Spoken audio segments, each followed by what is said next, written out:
Ayan na mga boss. Ginabi kami. Natapos kami sa range alas 8 ng gabi. May ilaw naman kasi. Ayan o. Ayan. Yung ating range. Ang laki. 16-15 feet. 16 yung feet ang pahaba. 15 feet yung pakabila. Ayan o. Ang laki. Yan, sakto yung pagdala ko dito next week. Mga 2 weeks dadaling ko dito yung mga nandun ko. Yan o. Ang laki. Yan. Yan yung mga season natin.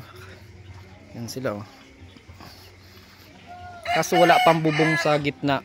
Kasi uwi na kami bukas. May mapasok ang bata eh. Yan sila o.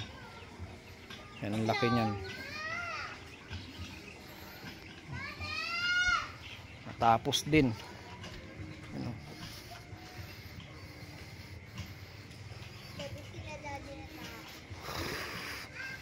Ang laki niya. Bali sa susunod na balik ko dito gagawa kami sa gitna ng kubo, kasi pag nagtag-ulan na may masilungan sila at meron silang madapuan sa loob. Lalagyan ko ng mga dapuan. Ano? Yan, handler ko. Yan. Laki niya. Yung isa ko motor dito. Ginagamit niyan pag nagpapabili ako ng pagkain. Ano.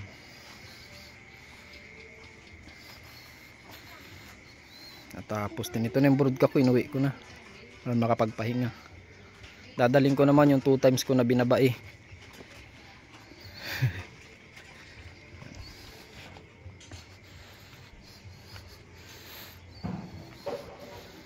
Yan, hanggang papuntang likod yan.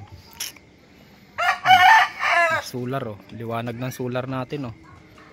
Tingnan nyo kung gaano kaliwanag. Hanggang alas 5 madaling araw yan.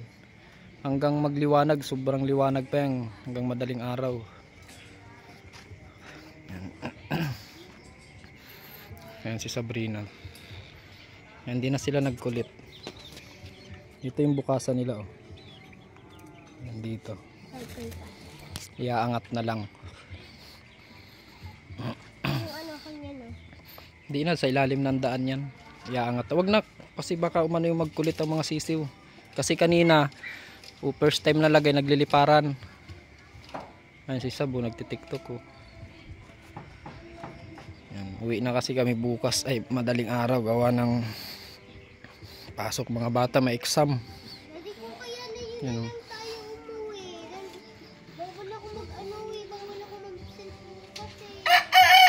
Oo nga, uwi tayo. Pag nakaligo ako, baka mamaya uwi tayo.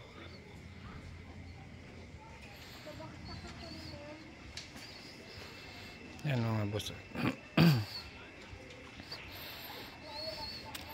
Sa wakas, natapos din. Wala na akong iisipin.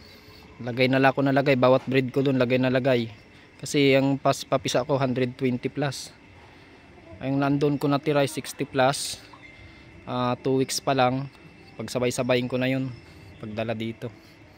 Hahati, bala ko gagawin ko yan, gagawa ko sa gitna para sa mga bagong dating, baka awayin nila eh, kasi malapad, malawak yan eh.